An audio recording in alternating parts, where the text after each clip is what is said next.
at the end where we answer, bring everybody in and answer the questions. What do you mean if I have another screen? If you got another screen, you can see those questions as well. Oh. Like another computer? Every time I turn that on, my iPad, you mean like a second screen on Google Hangouts? Yeah, just go to another tab. You can bring it up on YouTube. You can see it. Oh, it's on YouTube. Okay. You can actually watch it, you know? Right. I don't use this Safari that much, so let me see if I can figure out how to get another window up.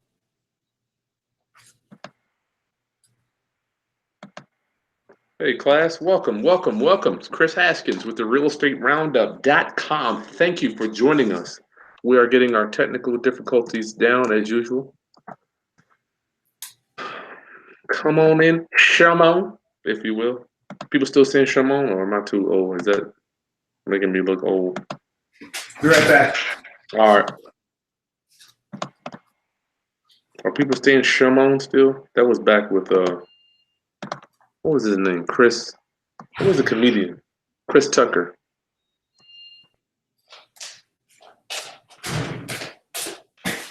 Back.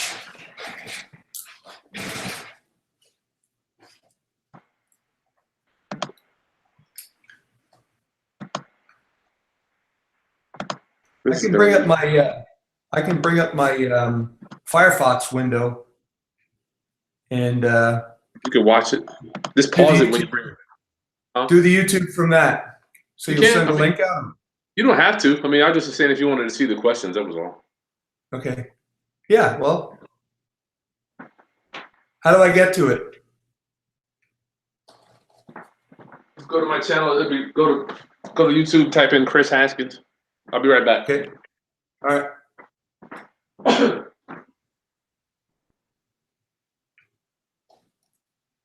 We'll go to Facebook. You can put it there.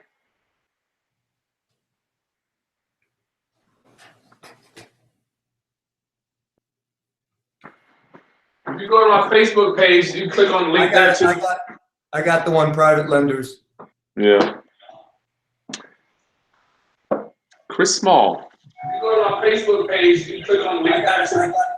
I got the one, private lenders. Yeah. Technology. Facebook page, you click on the link there too. There we go. I got to split some screens here. Yeah. Man, we're getting running early. It usually takes us 20 minutes to get our technology down. Me and my other guests. Chris Small, what are you doing today, brother? If you don't mind me asking. I'm working on a project. Just putting together, I have a ski machine, exercise machine, and it needs some maintenance. So that's what I'm up to. All right, I wouldn't mind sharing. Chris, how do you feel about, I'm putting you on the spot. How do you feel about sharing with my viewers your outdoor kitchen and the view? The view. What do you want to know? Is that too much?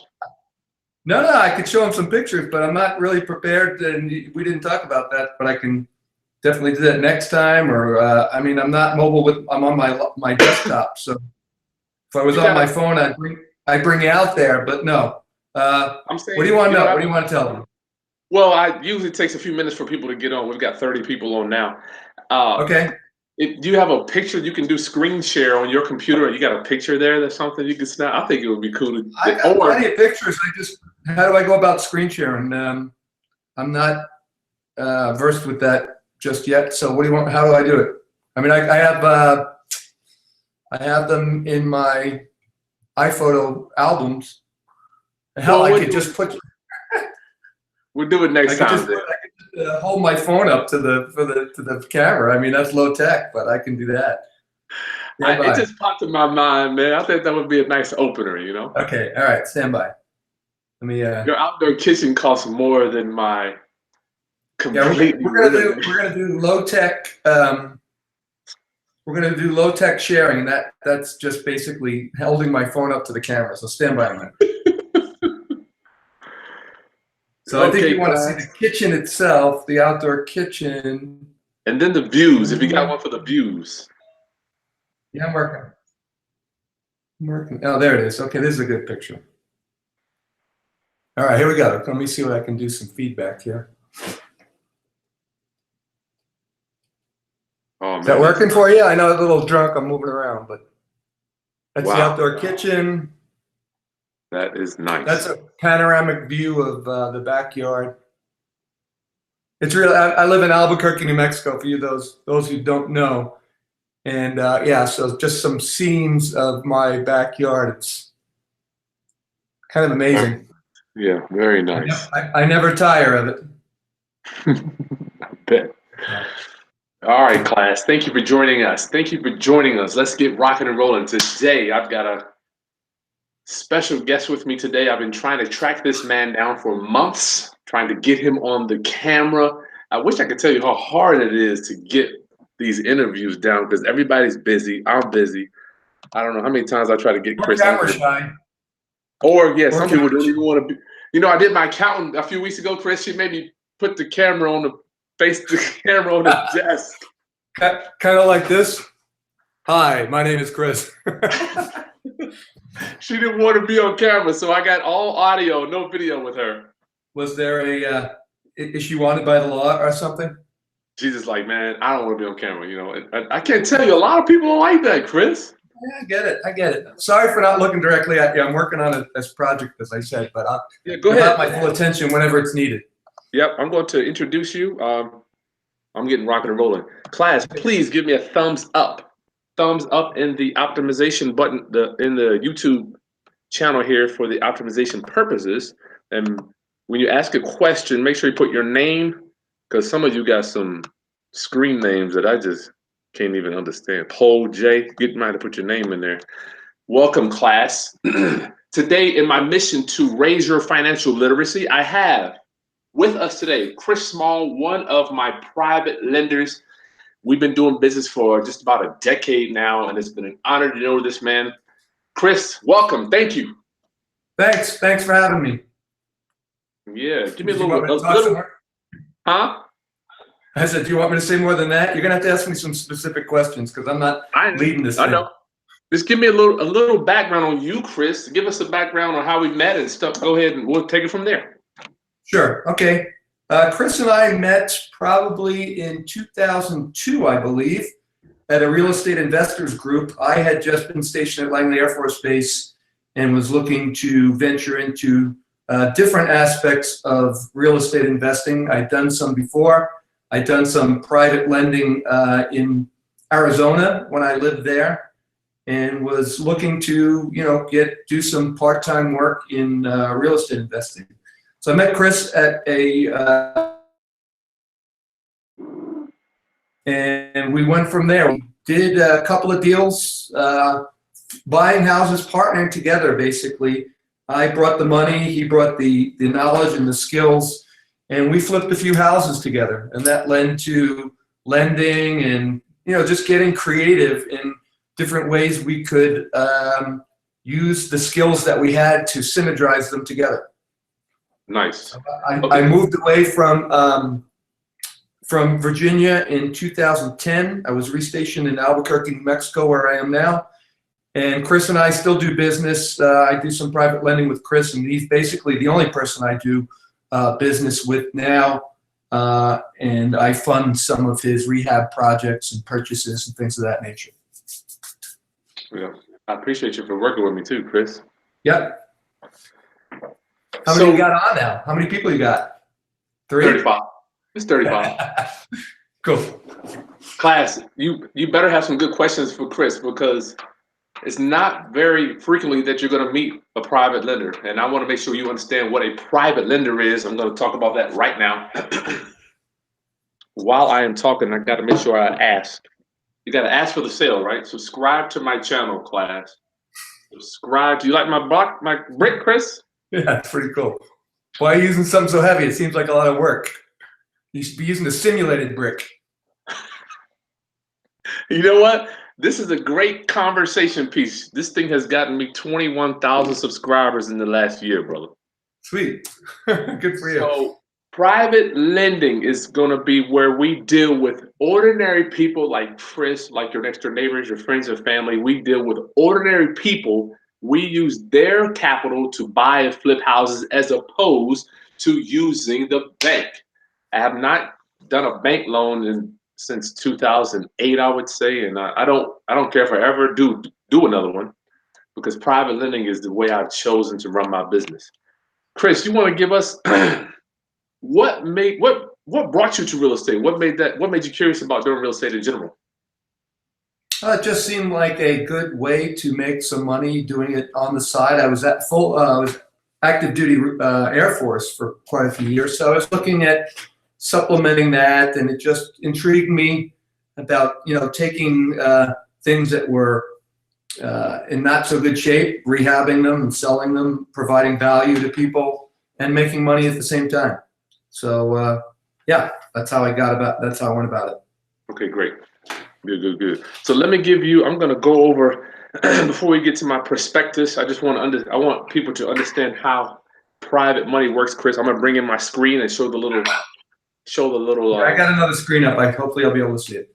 I mean, you don't have to follow it if you want, but I'm going to show them the flow chart, and then we're going to get into how we do business so people can understand how we work, and then show them how they could possibly find some private lenders to help with them as well. Cool. Class, so let me show you this is just a couple pages to my private lending prospectus. You gotta have a prospectus.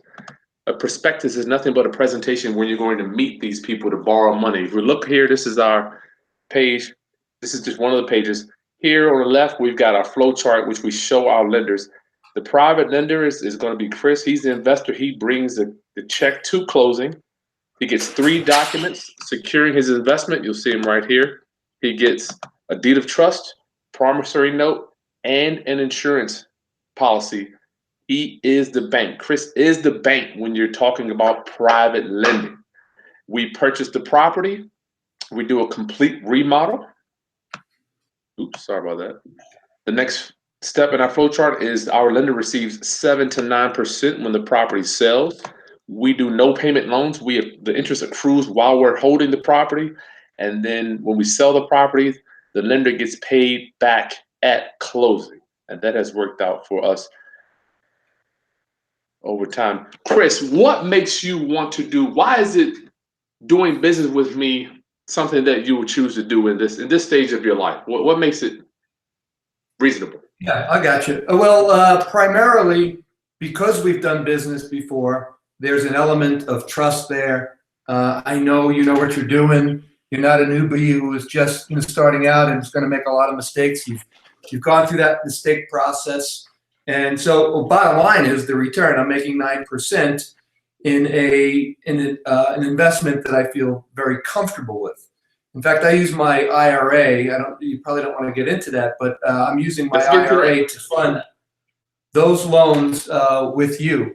So because of our previous history, the return, and the security in the property, you kind of bend over backwards to make sure that I feel comfortable. So I can lend out money and not have lose any sleep over it at night. We've done this many, many times. And I know that if you were to even walk away from the deal, because I've got the ratios of the loan, I would be okay. So I heard you say, first thing you said was the relationship. Correct. Like I said, well, we've known each other for 10 years, and we've done deals face-to-face together. We've, had to get over some obstacles and that kind of thing, and you've got an entrepreneurial spirit and a creative mind, so whatever bumps we came up with, and it wasn't between you and I, it might have been with a subcontractor we hired or whatever, we worked around it. We kept an even keel and just got through it and made our money, So there, yeah. Go ahead, Chris. I was just going to say, so it first and foremost, it's the relationship and the trust that we've built between each other. So for other people, you know, I get a lot of my coaching clients. They say they're going to go out and get private money. Would you say that that is something that you can just go procure? Is it something that's waiting for another investor like myself? Is it just waiting out there for you? You know, probably not. I think it has to be mined. I don't think, you know, there's going to be a lot of people that are just going to hand you 20, 30, 50, $100,000 without any knowledge of you, what you do, how you do it, and that type of thing. I like that. That's what I want to get to, Chris, because it's not. Once again, I want to focus on the typical questions that I get. You know, I view it like a funnel, and a lot of the questions that I get, Chris, are across the board. The same. Mm-hmm. You know, people think hard money, private money. They think they're going to go out and just kind of knock on the door and just put an application in for private money. Does it end up working like that, in your opinion?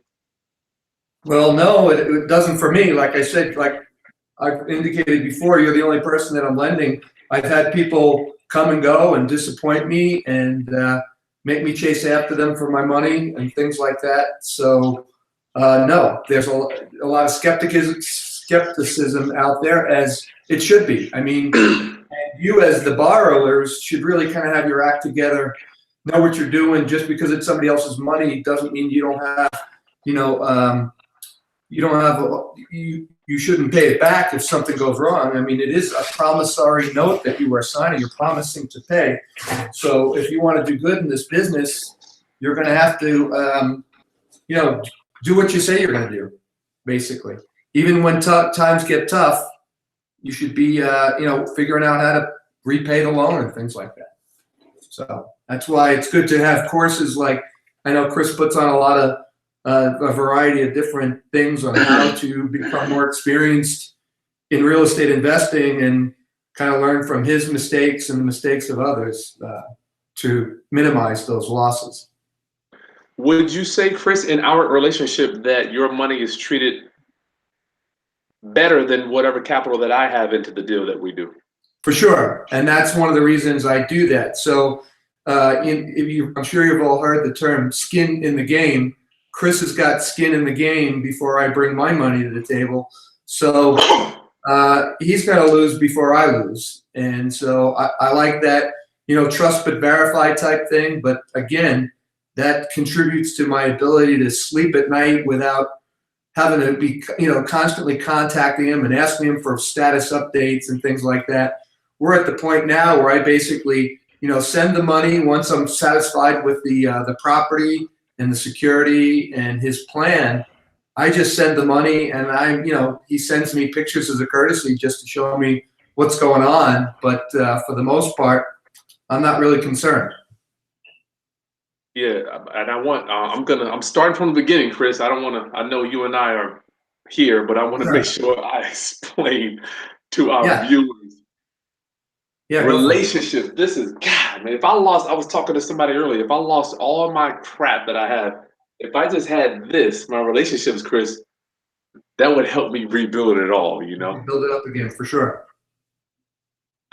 So you being able to sleep at night, I want to stress and urge you that if you treat other people's stuff better than your stuff, you'll get more stuff. Yeah. It's not always about winning each and every time. The people who don't do well, you know, it's got to be a win-win situation, and sometimes a lose-win situation. You lose, you know, you promised to do this, you didn't make as much money on the house or whatever, but, you know, you got to make good, and that way next time, you know, the person will be more apt to lend to you again. So, you know, give them some feeling of security. And I'm sure you have ways of shortening that stick for people with private, you know, how to become a private lend or how to borrow from private lenders. And that's probably, you're going to talk about that a little more, right? Your prospectus. Yeah, my prospectus. When I say prospectus, I don't want to make it sound too far out there or out of reach. It's nothing but a presentation. We'll get to that too. Security, Chris. Huh? Go ahead. Security. Okay, we got our relationship. In order for you to get a private lender class, you're going to have a relationship with them. You usually, and I'm talking generally speaking. Yes, I have borrowed money from people that I don't know who they are, because they can kind of see my operation. But generally speaking, when I meet somebody, I say, "Hey, I introduce myself as Chris Haskins. I've got a one-liner that I'm going to share with you too, how we ask them if they want to become a part of our business." But I want to go down with Chris Bullets he was talking about. Second was security. Chris, tell me about what helps you sleep at night, brother? Okay, so in a lot of cases, when I lend money to Chris to do the houses, he's already purchased the property, and I'm giving him the money to fix it up and buy new roofs and make, or even in cases sometimes build a new structure.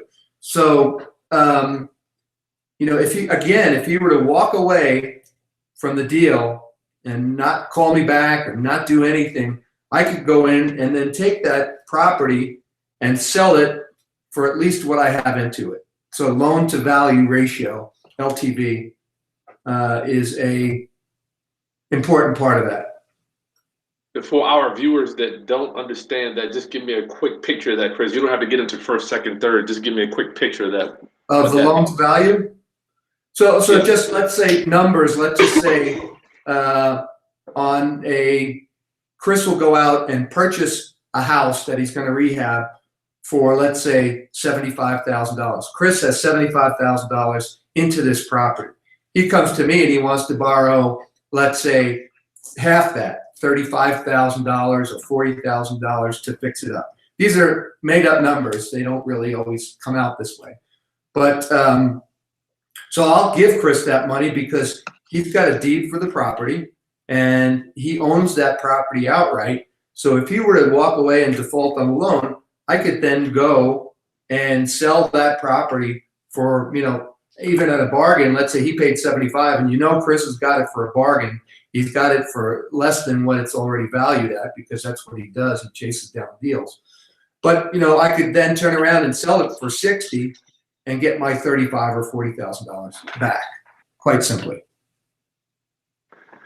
That's pretty simple. It doesn't sound like rocket science to me. Nope. So when I come to you, Chris, or any of my lenders, Chris, my main goal is to, number one, get your money back. I don't care. Me making money, and I want you to be brutally honest with me, Chris. Me making money, is that your concern? Are you even concerned whether we make money or not? Well, most people would say no, but yeah, I mean, you've been doing this for quite a few years. It's your sole source of income. And I actually do want to see you make money. Well, I know you personally, you do, but I'm saying in the realm of being a lender. Right. No, my primary goal is getting my money back and then some. For the risk that I take, I need to be rewarded with interest. So yeah. Interest. So when I'm walking into a deal class, I want you to know that I'm not looking. I think about Chris and the other private lending groups that I have. I'm not thinking about me. I'm not thinking about me. I'm thinking about first, what security? Why in the hell would they lend me the money? Why would you do business with me? Yeah, make it easy for them. Because you're secure. Make it easy. Yeah. Make it easy for them. We do all the doc prep. We do all the title company issues. We do all the interfacing with the contractors and the title company. And I heard you mention win, lose, Chris. Sometimes, I'm here to tell you, sometimes I lose. But at the end of the day, I want to make sure that my lenders win. Sure, because you'll be able to go back to them again, and that's really a sign of character is when, stuff starts hitting the fan, you are looking out for them primarily. And it will hit the fan, won't it? Sure does. And sometimes it goes in reverse when we sell them for more than we even thought that we would sell them for. Yeah. Which as a lender doesn't really affect me.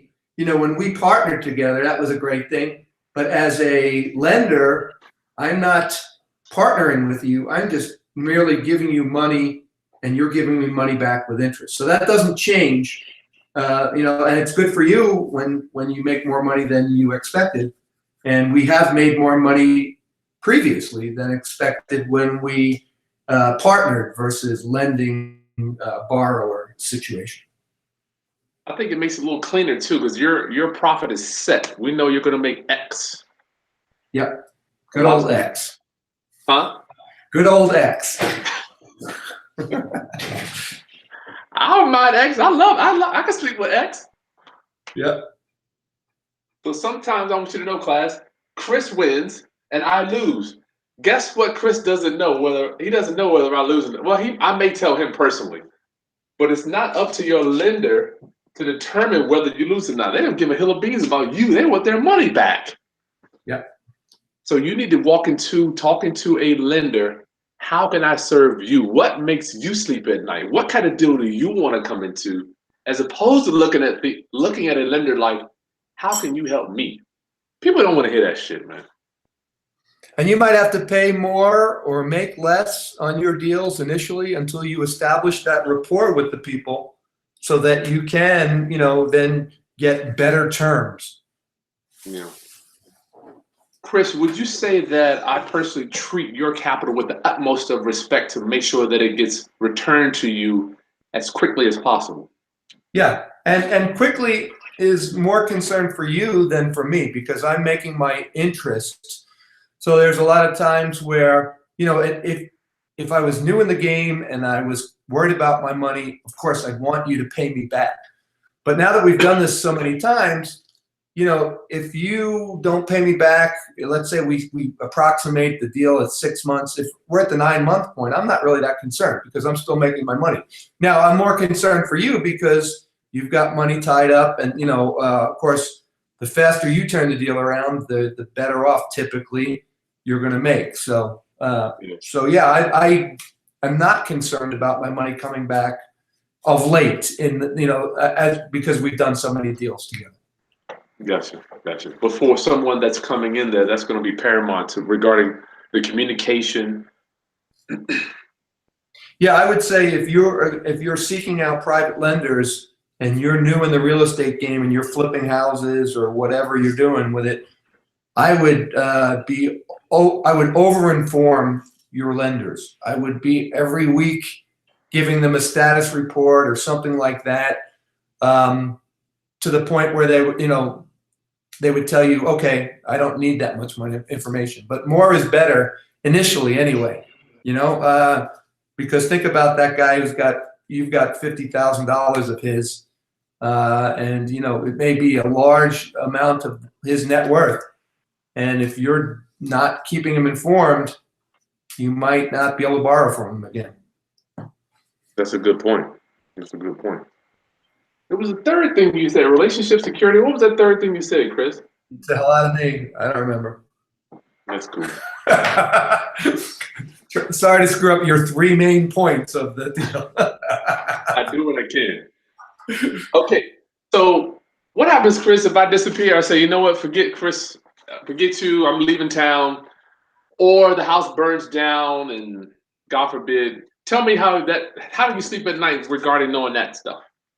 Okay, well, if you leave town and just default on the loan, then I have to pursue legal matters and get that back.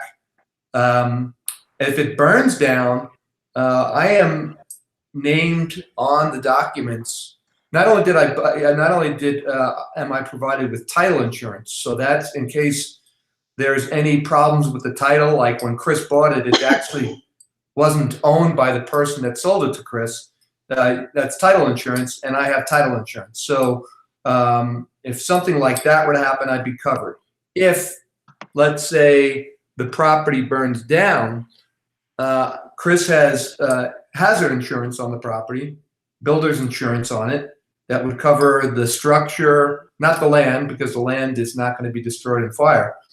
But if the property were to burn down, I'm named as a payee on the insurance policy to ensure that I would be, because some of the equity that Chris has put up or some of the money that he's put, the skin in the game, might be the structure itself, and it typically is.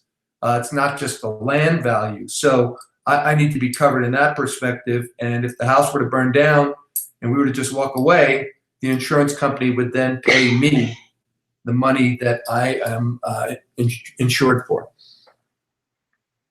So I love it. You are the bank. Basically, you are the lending institution on these deals. Yes, sir.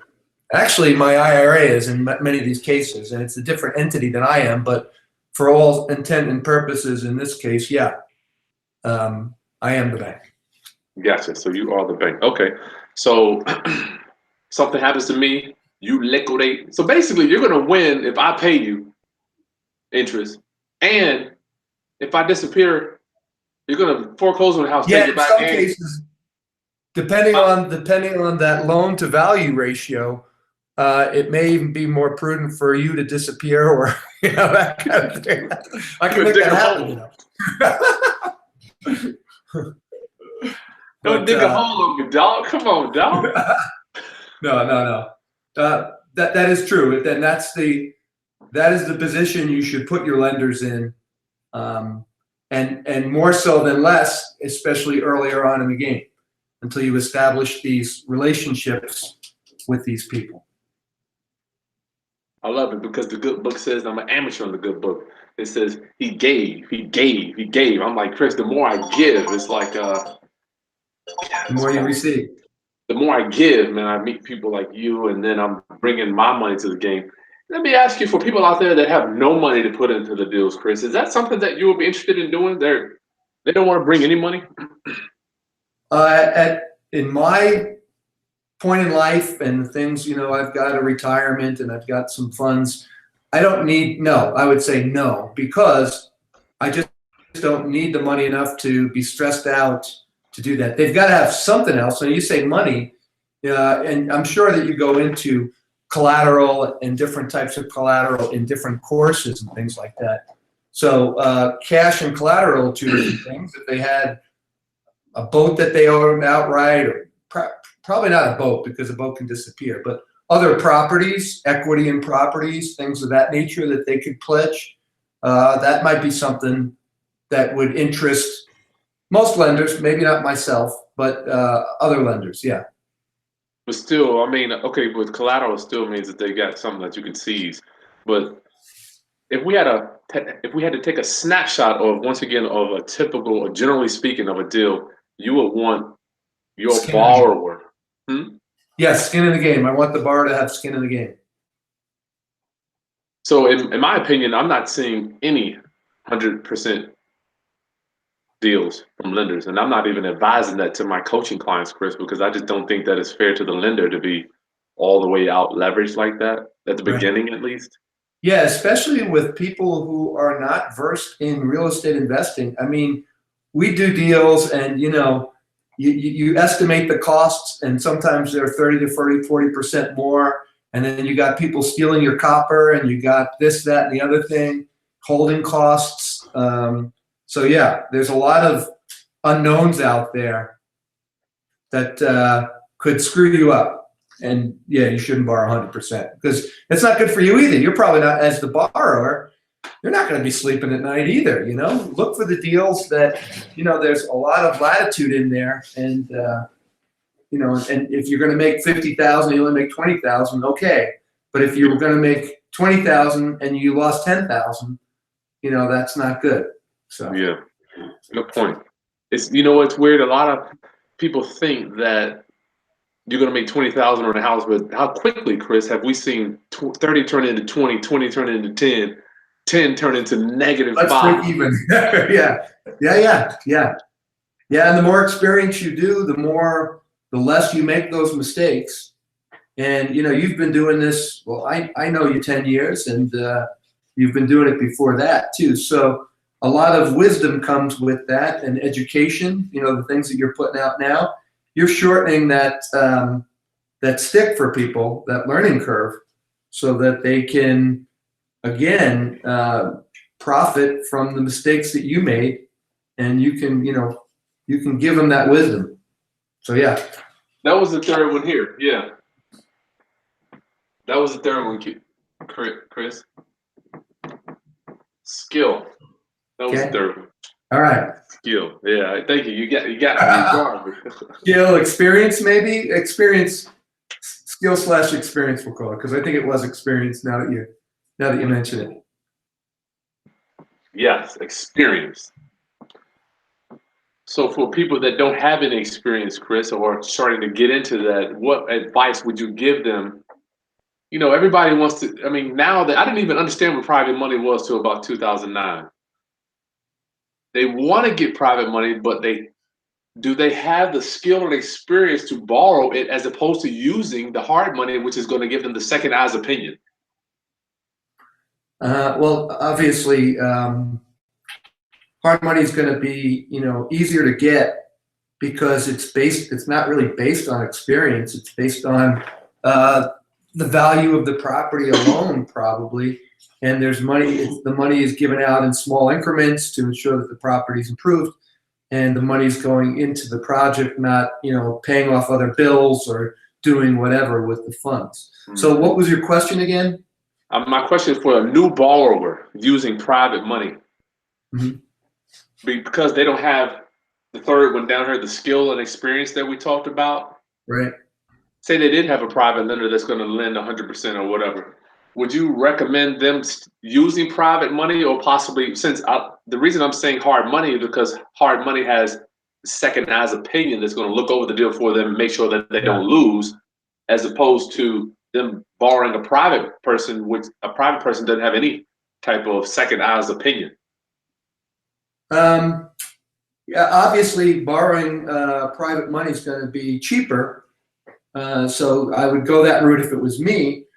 And as far as skill and experience is concerned, that would come also with finding somebody who is experienced and does have the skill to partner with. I mean, that's how we did it. I brought my credit and my money to the table. I didn't necessarily have a lot of experience with the trades and the process and that kind of thing. So that would be my recommendation. Partner with somebody who's got the experience, bring what you have to the table, and that might just be hard labor too. I mean, that might be you are the guy who's pulling out, just pulling down all the demoing the property or something like that. Mm-hmm. Bring your labor to the table and that kind of thing. That's a good idea, man. Good idea. So if you had to say for a new borrower, who would you recommend them to start with to possibly access some private money, Chris? I know how I did it, but I want to know what you recommend. Yeah, we had a little conversation about this when we were setting this video chat up here, and we talked about family and friends, and I've got mixed feelings about that for sure, because you can definitely, I lent a friend of mine some money to get himself out of a business situation, and I didn't push the collateral, but he had left some collateral, and time went by, and he basically spent the collateral and doesn't have any money to pay me back now.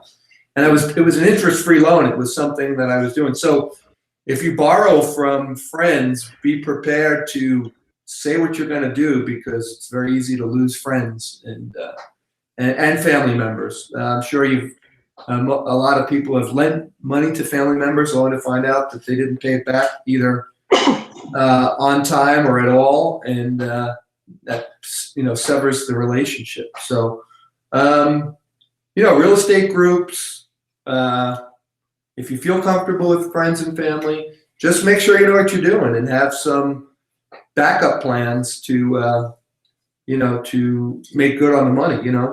A lot of people that I was lending to back in 10 years ago, real estate was their only income. And I kind of got burnt on some second position notes and things like that. But if you've got a job and you're doing this part-time, then you've got some income that, you could work out payments in case something went bad. And so that's favorable to a lender as well, having a second income as well. Mm-hmm. Well, for us, yeah, Chris, I personally like, man, I'm a firm believer. Everybody has their backstory, but I like using friends and family. I see them at holiday stuff. They're talking to me about the houses. They meet me at the houses. It all actually makes our relationship grow stronger. Yeah. And if you know what you're doing and you do your homework and you keep up on it and keep up on trends and know value and know what things cost, you know, the longer you do it, the better you get. I mean, you go into a house and you say, this is going to take $65,000 in rehab, and you know, you get pretty close. But for somebody who doesn't have that experience, you know, they don't know labor rates and costs of materials and things of that nature. So, so just be cautious if you're borrowing from friends. Make sure you pay them first. You know, rather than take your profit. Sometimes, you know, that kind of thing. Yeah, I disagree with you. I'm just saying be cautious when you do it. Yeah.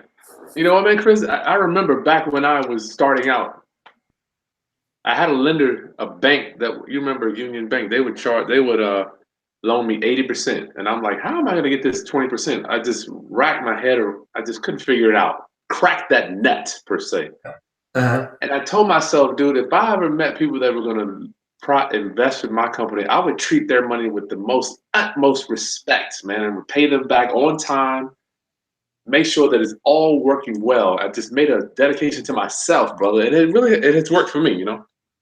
Yeah, I'm with you. All right, so we start out with friends, family, then we get referrals from people, and we don't ask them personally.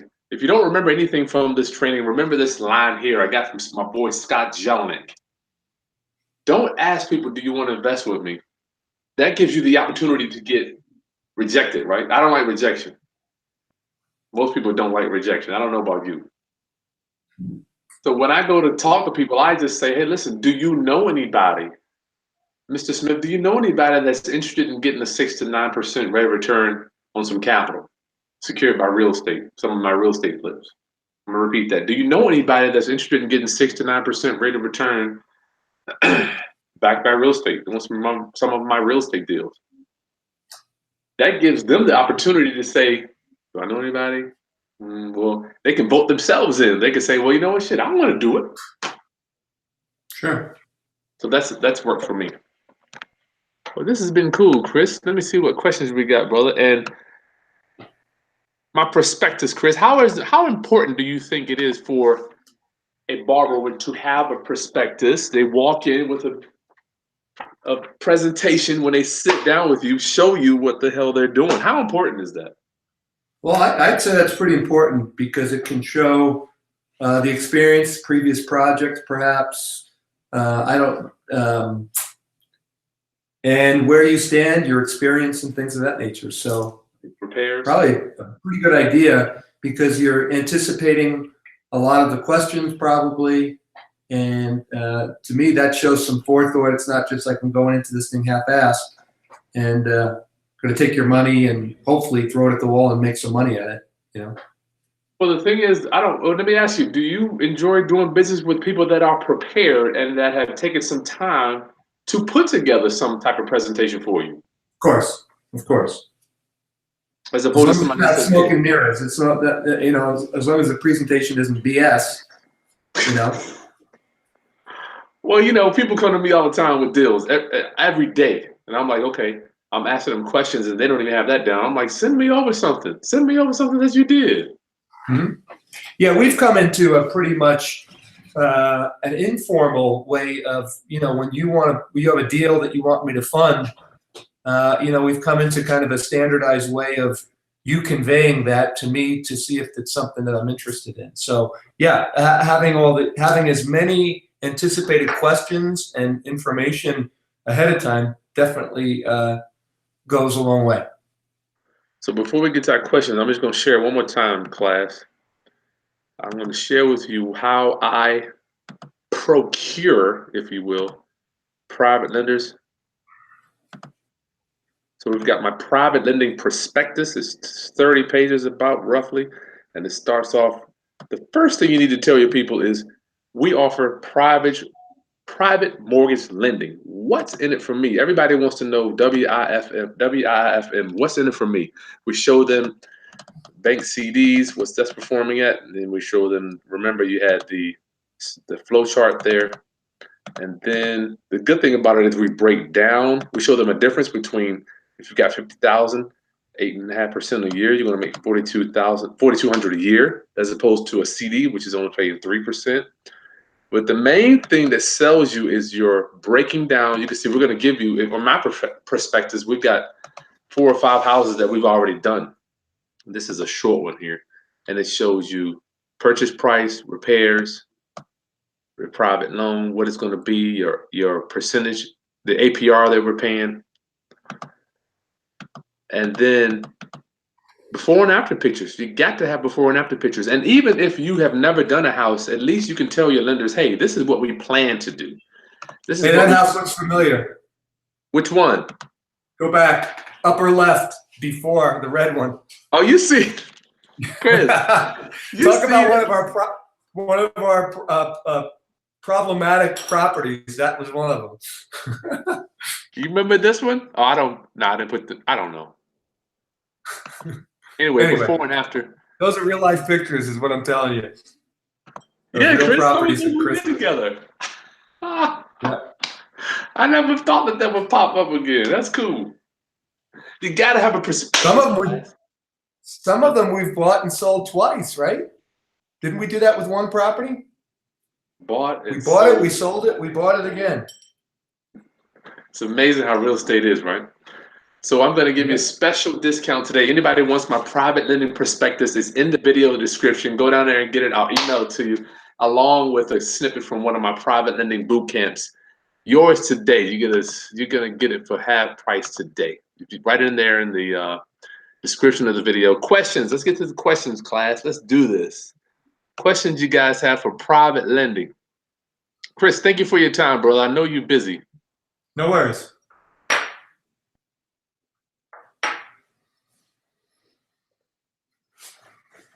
What type of discount would you be thinking about a 40? Chris, we got somebody that wants to do buying a house. They want to do a short sale on a second. Since you know about lenders, and the second is 40,000. What type They want to short the second? They want to do a short sale? Yes. Okay. Where would you start making that offer? I know what my answer is, but I want to know what you think about first position loans. This is a second position loan. They want to short that second to buy the house. I see. Where would you start? Since they're in second position, and depending on the condition of the property and their ability to, if they could make good on the first, typically during foreclosure, if foreclosure is imminent, 10 cents on the dollar is typically a good starting for negotiation point, because if that property gets foreclosed upon, that second's just going to get wiped out. So if you're looking to negotiate with the second position note holder, again, I think that's relatively. Now you tell me, is that where you were thinking, Chris, or what? The JW method. Thank you for chiming in. The JW method. 10 cents on the dollar. Yeah. So you're talking fourth. I would start at $1,000, Chris. I would let them work me back to 4,000. But yes, I would be willing to pay. Yes, 4,000. Absolutely. Uh-huh. I would be willing to pay that, but I don't want to start there. Right. And again, this is more your area of expertise than I am. I haven't personally negotiated to purchase second position notes or do that type of thing. But just by experience in being a lender and being in second position, I think sometimes I would have taken it, because a lot of times I was just wiped out. I was not willing to pay off the first because the property wasn't worth it. Yeah. And that's why I don't do second position notes anymore. Learn my lesson. There you go. There was my lesson learned. Even if it's second or even third, as long as the equity is there, I mean, the equity has to be there. Period. That's true. And Chris and I, I'm going to be transparent. Chris and I we have taken our bumps and our bruises. Yeah, couple of deals, two or three that I can think of that we lent money to somebody and we were in second position, and yeah, it wasn't a good thing.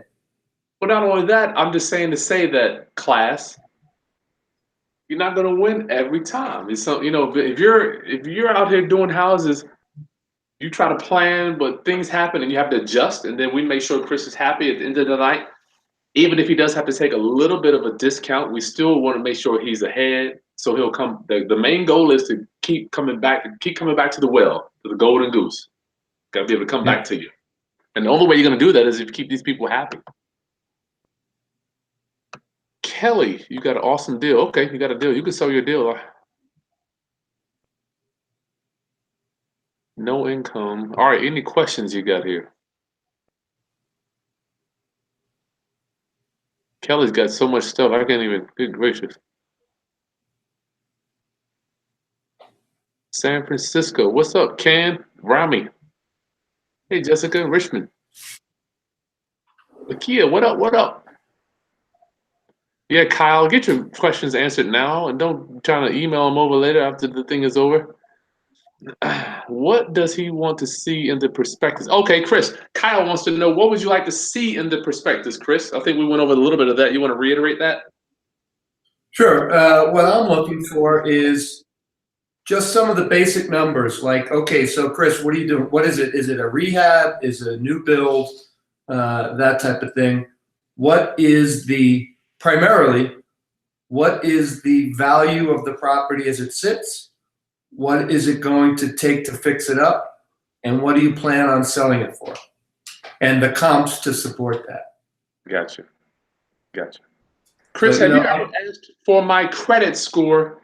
Have you ever asked to see my tax returns or any of my bank statements on any of the loans that we've done? Never. No, sir, I have not. Does that ever cross your mind regarding us doing business together? For somebody other than you, that we haven't established this long-term relationship, I would say, yeah. I would say people could insist on those things. I mean, especially families or friends, or they want to make sure that they're going to get paid back. So It's a possibility. I'm not in a position where I'm going to ask you for those things because, again, of the experience, the relationship, the duration of the relationship, and the security that I feel in the property and your experience. So basically, I'm hearing a lot of this boils down to this first bullet here, Chris. Yeah. Yeah, that's not something you can get overnight. Like I said, initially there would have been a lot more. I would be looking at the properties and the values and the things a lot more than I do now, for sure. So, but because of the duration of how long we've been doing this, I kind of know, and your success rate in fact, at one point in time, I never really followed through with it, but I really wanted to track the pre-sale and post-sale estimate of value of what you were going to sell it for. So how good is Chris Haskins at saying, okay, I plan on selling it for $250 and you actually getting $250? Yeah. So well, the last one we did, I think I listed it $295. I think I sold it for $290. I mean, it was still close enough, though.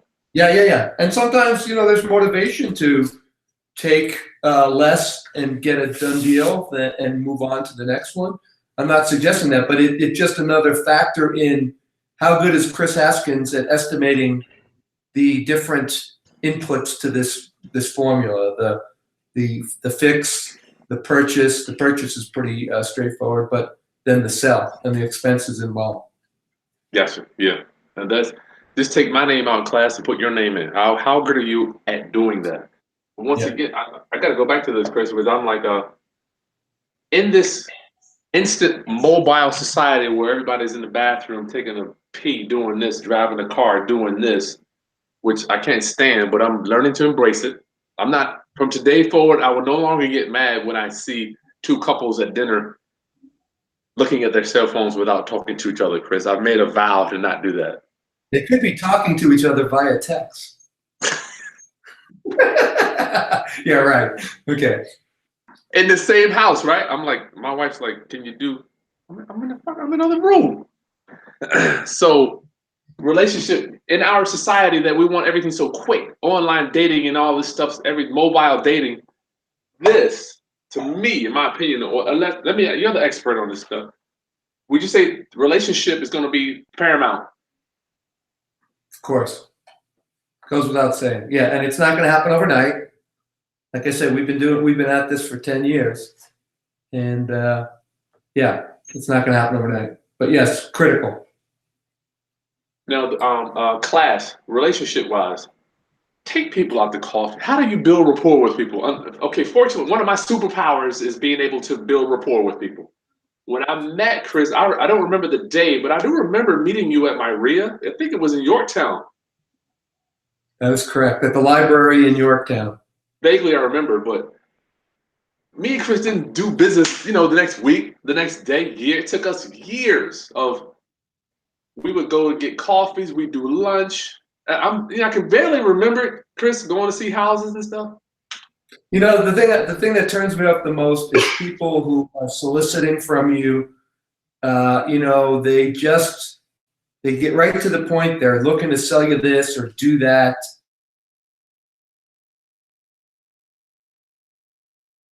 And interested in somebody who's just looking to make money and,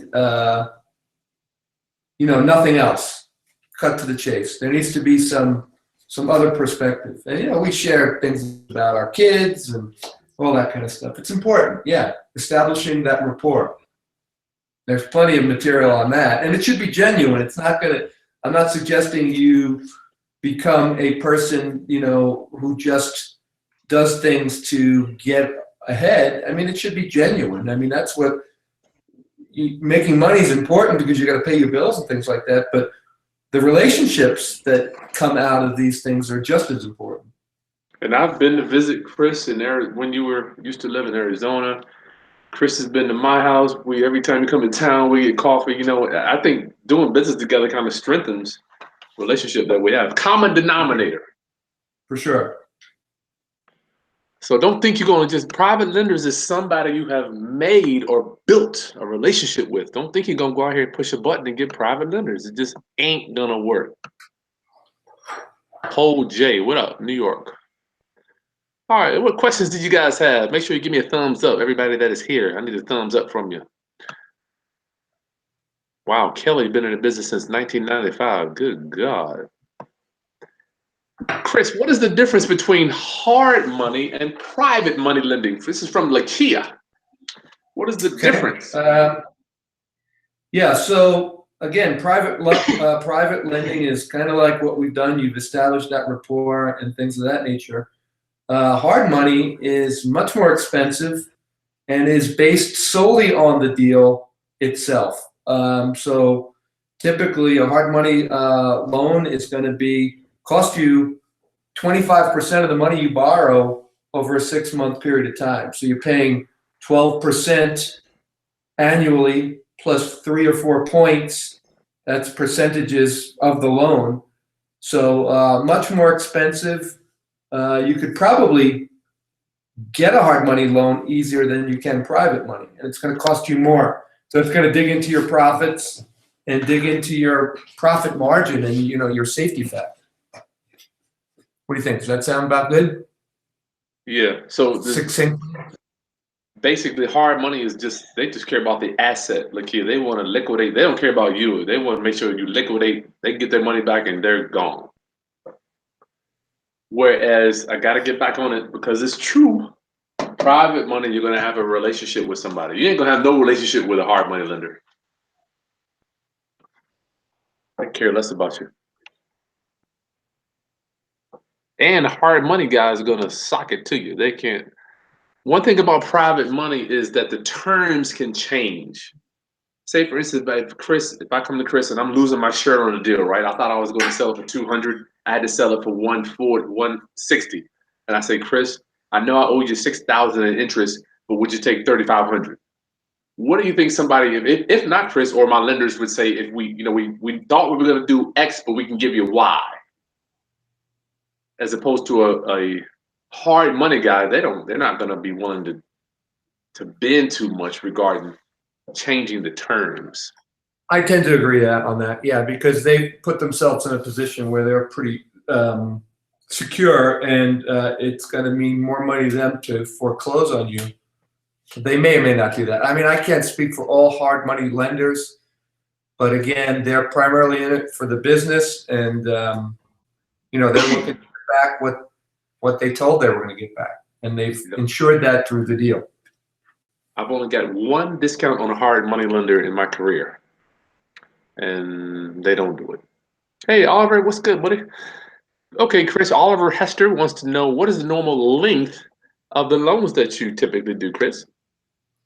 It depends on the project. You know, if Chris is building a house, more time than less. Typically on a rehab, about 6 months. But again, because there's no points involved and things of that nature, it's better for me to continuously to do that, because when he pays me back and then we do the next deal, there's paperwork that needs to be signed and things like that. So as long as I'm feeling secure. But to answer your question, I would say 6 to 9 months for a rehab, and it might be as much as a year or two for a new project build. Gotcha. Corey, yes, this video will be posted on my channel later. Hey, Derek. Karina, hey, Karina.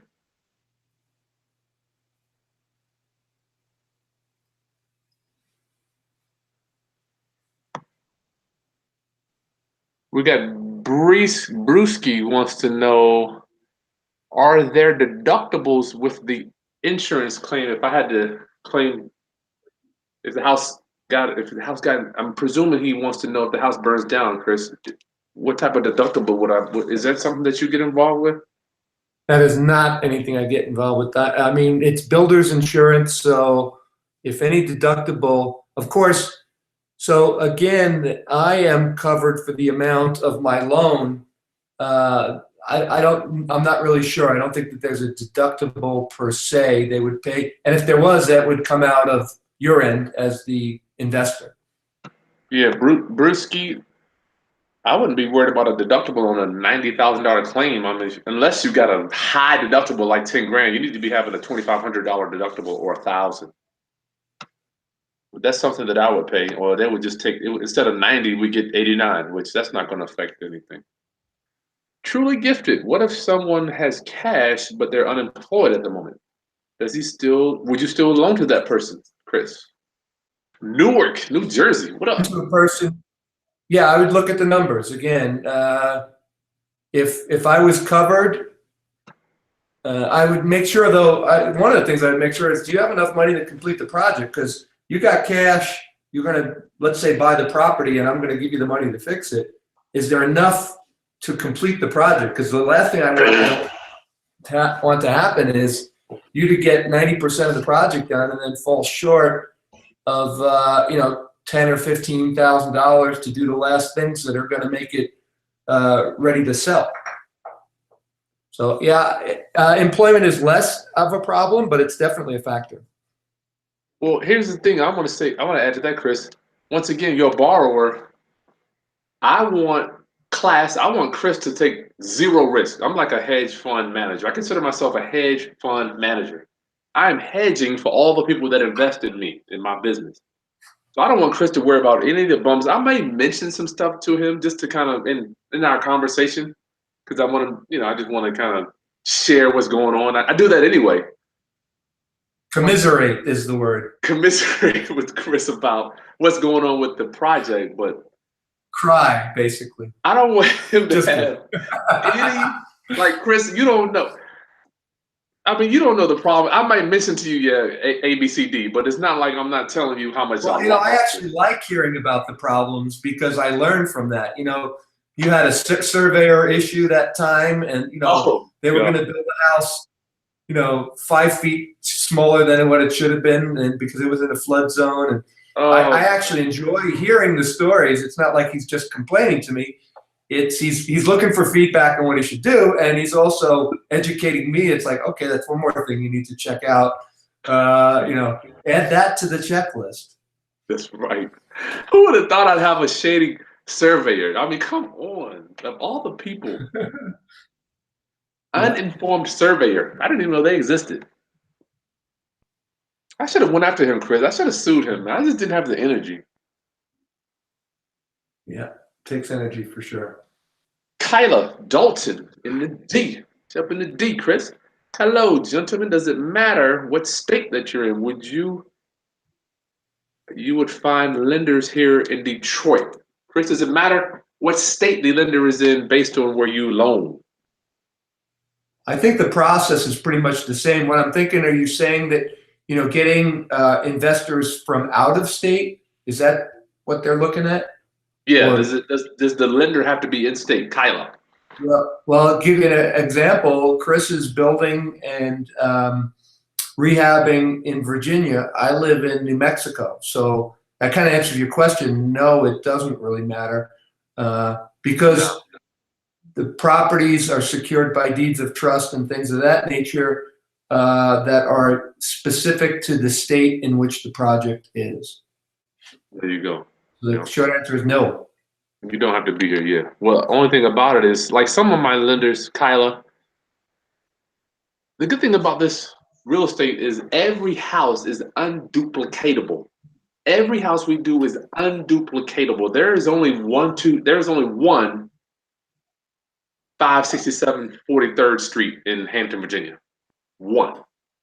So lenders like to come out, they like to touch, feel, see what you're doing, meet contractors.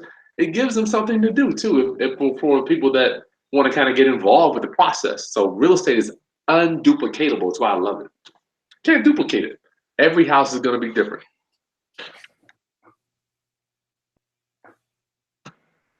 LTV. Yeah, we went over that one. I got to get my Snapchat on too. I got to learn this thing. Joe Brown, yes, thank you. We appreciate you too for showing up, brother.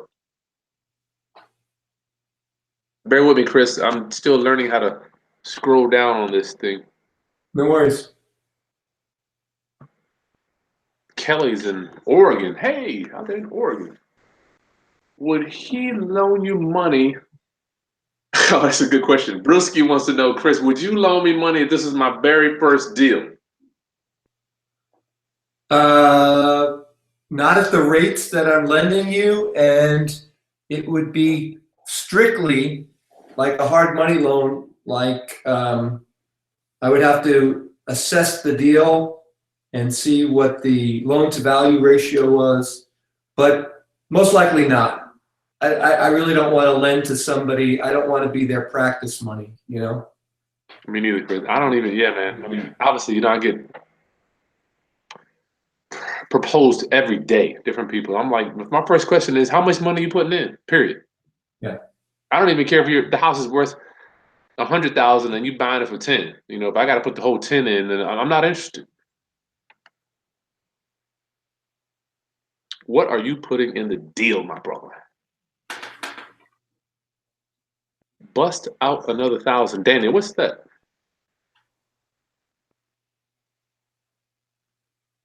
Kyle wants to know we went over that, Kyle. What do you need to bring? You better have your prospectus. Before, after pictures, history. It's all in the prospectus, brother. Wow, just found out I can pause, rewind. Oh, okay. These people are doing it. I don't even know. What's up with my collar, Robbie? That's my, come on, man. That's my style, bro. That's my. Brewski, do private money give you the draws like hard money, or do they cut the whole check up front? Chris, how do you do that? Well, now with the deals that we do, I just typically cut the check up front. Again, because I feel secure with our relationship and the previous experience and the equity that is in the property itself. So in the past, you and I have done deals where I've let money out in draws, but typically what we're doing now, just for accounting purposes and things like that. So if you were to take the money that I gave you and ran, I'm still going to be able to go and cash in on that property and get my money back. So for people that don't know, Chris, tell us what happened why is it at the case now where people have to do draws and they actually have to do the work before they get the money? What happened before the crash? What were people doing with money that were money? Yeah, so you could if you're not ensuring withdrawals that the money's into the property, then the money could be going elsewhere, buying groceries and things like that, and it's hard to collect money back that's been spent on things other than the property itself. So it's important to have somebody, if you're doing draws, they visit the property, they ensure that the money's going in.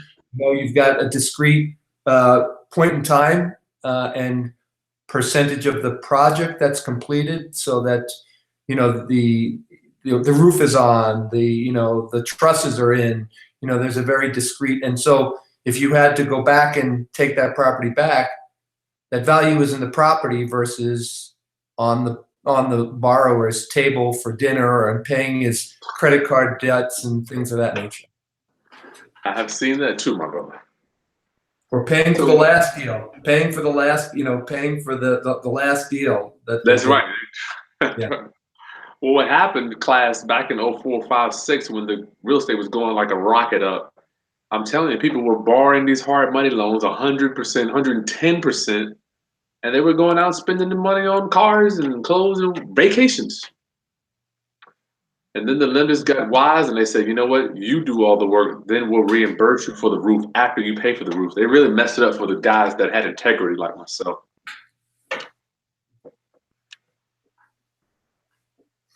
All right, Chris. So if you want the whole check, okay. Brewski, he was saying the private people they don't know what points are. Private lenders don't necessarily know what a draw is. They just want to put out the money and write a check, get a bigger check. That's what I kind of say. Write a check, get a bigger check. With that said, though, if that was the deal breaker and you needed to educate your lenders and make them feel better, that might be a way of doing it. Look, I'll only take the money as I put it into the project. If that's going to make or break the deal for you to get the loan, I would educate them on that. Yeah. Well, yes, you're right, Chris. Yeah, man, you need to I don't even take it usually unless I'm using it. We leave it in escrow. I don't even want it. I don't want to base it on my borrowing ability. Once we pay for the work, we'll get it out of escrow and keep it moving. No biggie. Yes, Danny, that's right. Don't worry about, it's just a shirt. Just worry about the information we're giving you. Good God, why is there more comments on the shirt and not how to fucking raise it? I wish I had a collar that I could put up right now. Y'all. All right. Jerry, I just got on. Can I get a consultation? Yes, we charge. Yeah, as of today, it's $100.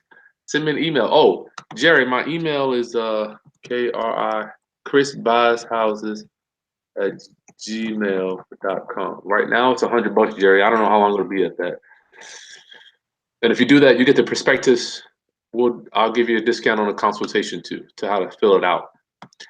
How would you know what to say will be the ROI when trying to get a private money loan?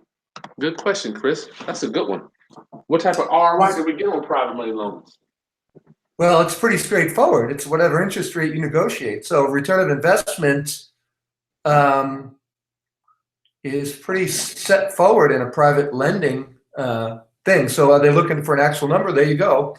That's what some people don't even know that you can pay APR to a person. They're used to paying it to a credit card, to a car loan, to a house. They don't even know that you can do this shit to a person. Right. For a person, I wouldn't say to them. So it's pretty straightforward. If you're going to pay, let's say, we'll just make it easy with 10%, and you're not expected to pay that if you're good at and you're secure. You might have to pay that if you're new, and you might have to incentivize the lender. But on 1,000K, 100,000K, you're going to get back $10,000 for a year's worth of time used for the money. And so if that's 6 months, that's $5,000. So it's pretty straightforward. You just kind of prorate the amount, divided number of days out versus 365, and figure out that ratio. It's pretty straightforward. Well, it's straightforward when we understand, Chris. It's almost like asking my 2-year-old, what's 2 + 2? Right. So the big thing is that's an APR, annual percentage rate. Yes, there you go. Say that again, brother. Annual percentage rate. So if you borrow the money for 6 months, it's half of that, whatever that rate is what you're going to pay. 3.5% at 7. Yep, you got it. Yep. Do we need to talk about it more? I think that example of the $100,000 is pretty straightforward. If you're getting 10% on 100K, and you borrow it for 6 months, you're paying $5,000 in interest. That's right. Well, the 3 problem months, is $2,500. they can't see the screen. I gotta get my technology. In 2019, I'm gonna have technology where you and I can see each other, but they can only see Oh, you. okay, all right, yeah, yeah. I guess I'm seeing what they're seeing on my other screen there. Okay. Yeah. So APR. Actually, it's flipping back and forth. I'm seeing your numbers right now. Yeah, only when I talk though. But when you talk, I'll shut up. I got you. APR class. I didn't know what the hell Lonnie Scruggs taught me APR. Thank you, RIP Lonnie. Annual percentage rate, the time value of money, the value of $100,000 at APR. The value of $100,000 at 7% APR is X. We're gonna do this easy because I'm not gonna be breaking down numbers all difficult. So at 10%, the value of $100,000 is $10,000 for a year. You got to get this, class.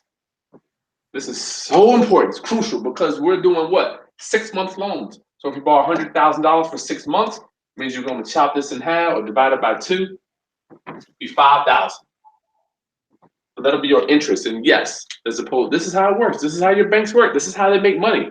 The good thing about a bank is they get to loan out derivatives. They get to loan out money that they don't even have, which I cannot do, and I don't think Chris Small can do either. I could borrow money from the bank, but it would have to be pretty lucrative, so it's not really. You borrow and then loan it out, right? True.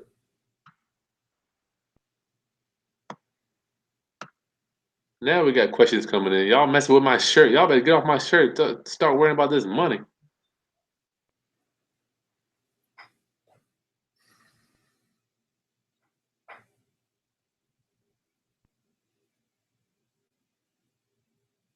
Dan, oh yeah, if you want to do a super chat, I'll answer your question right now. But if not, you have to wait till we can get to it. As long as Chris has time. Go for it. I got a few more minutes. TG, what does the lender get residual interest on a loan, or do they make their money when the deal is sold? TG. Good question.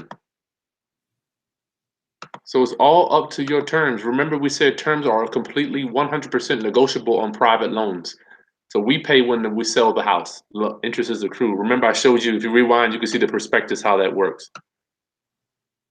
Carrie, what will be the terms if the skin of the game is equity from another partner? Chris, Carrie wants to know that. What will be the terms if the skin of the game is equity? I don't think Chris cares where the skin comes from, do you? Not per se, as long as it's to my favor. Yeah. So I don't think that changes. I mean, you're dealing by yourself or you're dealing with a partner.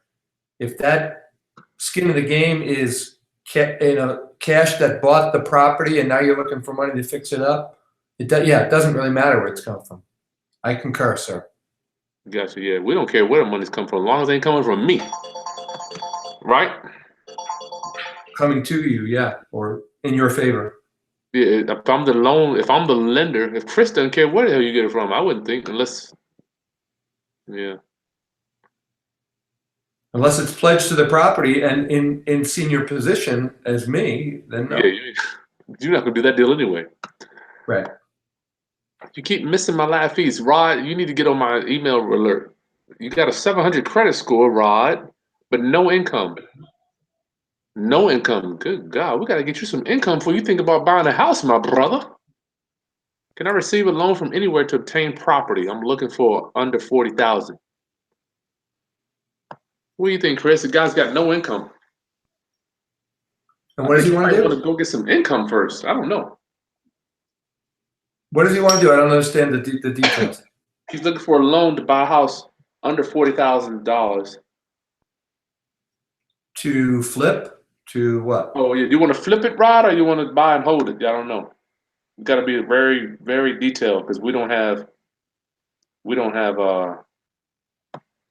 back and forth interaction. I can only read. If you have an investor that wants to do an equity split, just want to offer the equity split of the deal. What questions are you asking yourself to structure that deal? Manny Herring.